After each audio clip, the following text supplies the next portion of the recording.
For this assignment, I interviewed Johnny D. Feliz. Johnny is a student here at Northwestern, but I first met him at my church, where his father is the pastor of Latino services.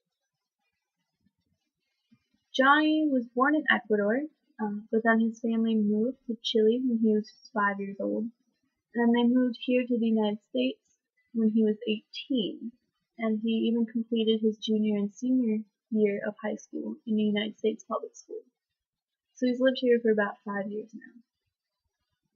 Johnny talked about how relational and personal the teachers in Chile were. They took the time to get to know the students. They had smaller classrooms, class sizes, so that they could.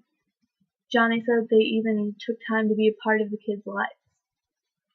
That's the biggest difference between my educational experience and his. Even his in Chile and when he came here for a public high school.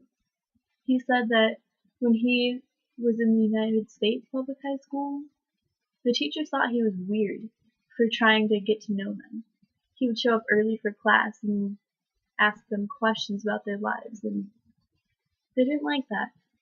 They liked to think of him as a name on a list, or a letter on an assignment. That's something that he doesn't like. It's something that we could learn from.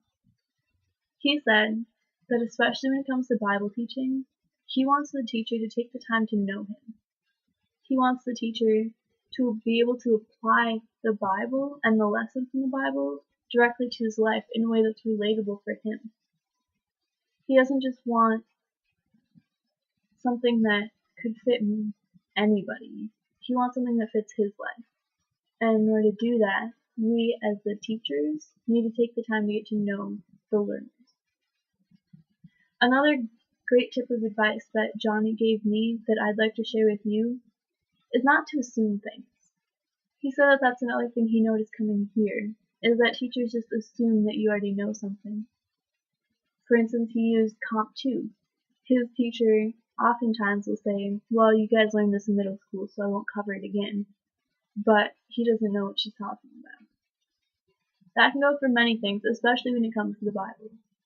We just need to be careful that we don't assume that the learner knows something when maybe they don't, because then they'll just be lost, and it'll be lost on them. But that all goes back to taking the time to know your student. If you know the person that you're going to be talking to, you know what they already know and what they don't know. So that's my biggest advice to you. Take the time. Get to know your student. Let them know you. Thank you.